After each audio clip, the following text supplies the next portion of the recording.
नमस्कार दोस्तों, मैं विवर बाती आप सबका स्वागत करता हूं यूपी रेगुलर क्लासेस की चैनल प्लेटफॉर्म में। और आज हम लोग भूगोल के भौतिक विभाजन में पश्चिमी तट व पूर्वी तट के उन महत्वपूर्ण क्वेश्चनों की बात करने वाले हैं जो निश्चित ही आपको एग्जाम में टकराते हैं। और यदि आप चैनल पर नए हैं तो वीडियो को अंत तक जरूर देखिएगा। हम लोग क्वेश्चन शुरू कर रहे हैं। ये रहा आपकी स्क्रीन पर पहला क्वेश्चन, जैसा कि आपको दिख रहा है। कह रहा है कि निम्न में से किस तट से भारत का औसत समुद्री तल नापा जाता है। पहले नापा जाता था चेन्नई से, वर्तमान में मापा जाता है कहां से? मुंबई से। मुंबई। ठीक। नेक्स्ट क्वेश्चन, अगर इसी में बात कर, ठीक, ये अगला क्वेश्चन कह रहा भारत के प्रादेशिक जल क्षेत्र का विस्तार है। भारत के प्रादेशिक जल क्षेत्र का विस्तार है, ये कहा जाता है 12 नॉटिकल मील तक।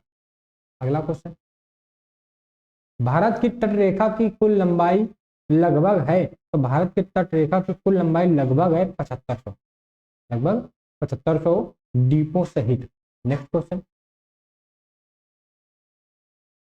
भारत की तट रेखा की लंबाई, तो अब यहां बात आ जाती है तो 6175, सॉरी 6100, केवल 6100 किलोमीटर।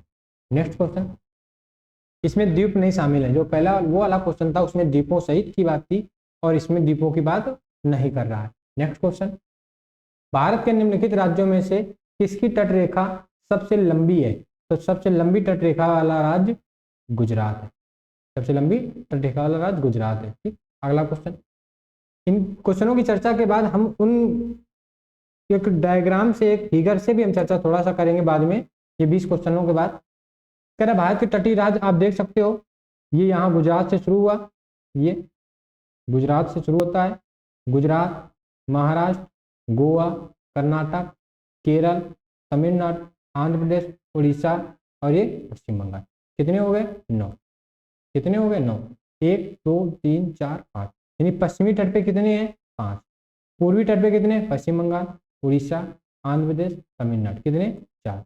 ऐसे भी क्वेश्चन पूछ लेगा कि भारत के पश्चिमी तट के कितने राज्य तटीय सीमा साझा करते हैं? तो 5। पूर्वी तट के कितने राज्य? तो 4। याद रखना। जैसे इसमें जो महत्वपूर्ण नाम दिए, जैसे जंजीरा महाराष्ट्र का है, एक यहाँ पे और पड़ता है सिंहदुर्ग, वो भी याद रखना, सिंहदुर्ग शिवाजी की जन्मभूमि। कलांगुट पुलिन ये गोवा में पड़ता है। उडुपी, उडुपी पड़ता है कर्नाटक में।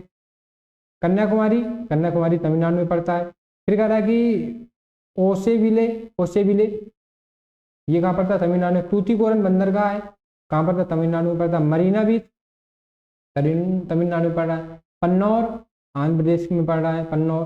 फिर कह रहा है कि ये विशाखापट्टनम आंध्र प्रदेश में। उड़ीसा में कौन? गोपालपुर पुलिन, गोपालपुर पड़ रहा है। दीघापुर कहाँ पड़ रहा है? पश्चिम बंगाल में। कोलकाता पश्चिम बंगाल में। हल्दिया पश्चिम बंगाल में। पारादीप उड़ीसा में पड़ रहा है। तो ये कुछ शहरों के नाम है, ये भी आपको याद रखने होंगे। अगला क्वेश्चन, भारत के किस राज्य की समुद्र तट सबसे लंबी है? वही क्वेश्चन रिपीट है, गुजरात की है। अगला, निम्नलिखित में से भारत का कौन सा राज्य सर्वाधिक लंबी तट रेखा वाला राज्य है? सर्वाधिक लंबी तट रेखा वाला राज्य गुजरात है। अगला, भारत में कितने राज्य तट रेखा से लगे हैं? भारत में अभी हमने बात की थी 5 पश्चिमी तट से और 4 पूर्वी तट से, यानी टोटल कितने? 9 राज्य। प्राचीन भारतीय ऐतिहासिक भूगोल में रत्नाकर नाम सूचक था। रत्नाकर नाम सूचक मिलता है हिंद महासागर का। और हिंद महासागर को यूरोपीय आगमन के समय जब पुर्तगाल आते हैं तो पुर्तगाली महासागर भी कहा गया। पुर्तगाली महासागर, ये भी याद रखना कि पुर्तगाली महासागर के नाम से किसको जाना गया? इसको। और हिंद महासागर की रानी, तो हिंद महासागर की रानी कहा जाता है कोच्चि बंदरगाह को। कोच्चि बंदरगाह याद रखना है। कोच्चि बंदरगाह तो क्या कहा जाता है? हिंद महासागर की रानी। अगला, सर्वाधिक तटीय अपर्दन होता है, तो सर्वाधिक तटीय अपर्दन जो होता है वो धाराओं से होता है। धाराएं जाती हैं, ये तट ऐसे है, ऐसे, तो धाराएं जाके ऐसे ऐसे गिरती हैं, तभी सर्वाधिक तटीय अपर्दन है। किस क्षेत्र का विस्तृत कौन है? पूर्वी। और ये पश्चिमी कैसा है? कठोर है। पश्चिमी कैसा है? कठोर है। अगला,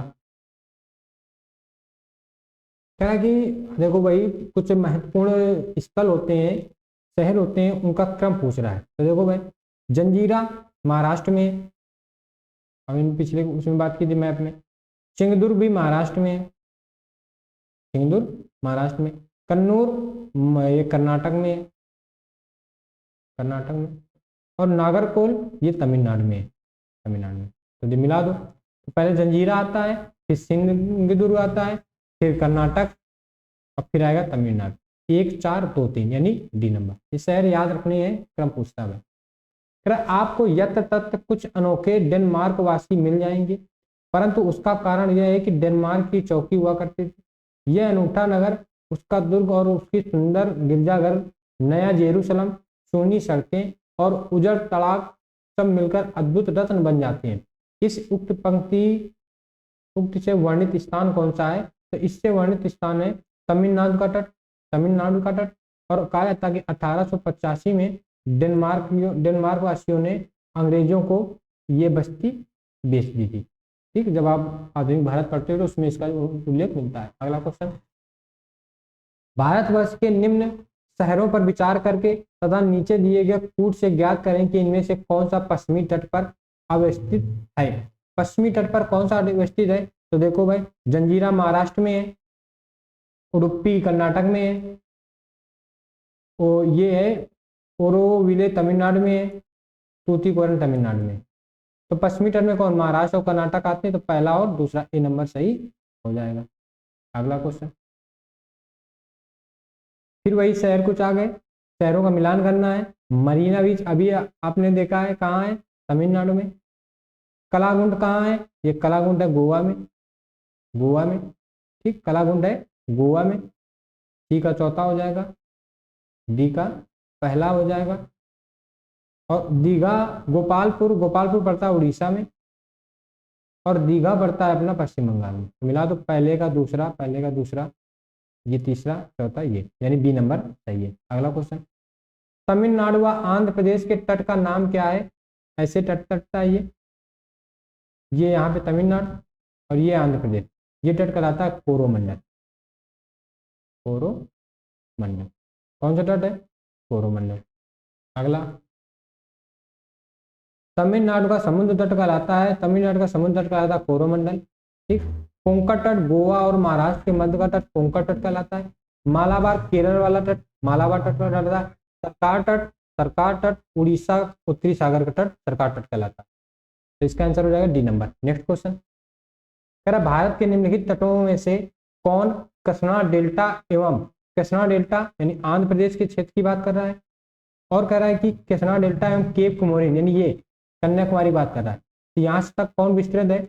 यहाँ तक विस्तृत है कोरोमंडल, कोरोमंडल तट। आंसर क्या हो जाएगा?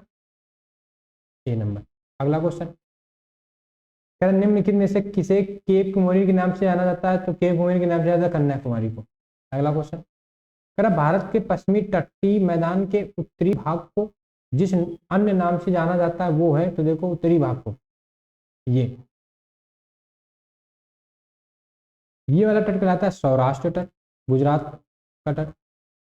गुजरात और महाराष्ट्र के तट का क्षेत्र का था काठियावाड़ तट, काठियावाड़ तट।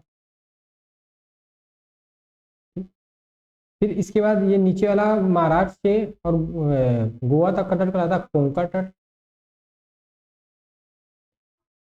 गोवा से कर्नाटक तक का तट कहलाता है कन्नड़ तट। कर्नाटक से केरल तक का तट कहलाता है मालाबार तट। तो अगर पश्चिमी का सबसे उत्तरी, तो देखो ना तो इसमें सौराष्ट्र की बात है ना काठियावाड़ की बात है। ठीक, आंसर, और एक आंसर हो जाएगा कोंकण तट और एक आंसर हो जाएगा कोरोमंडल तट।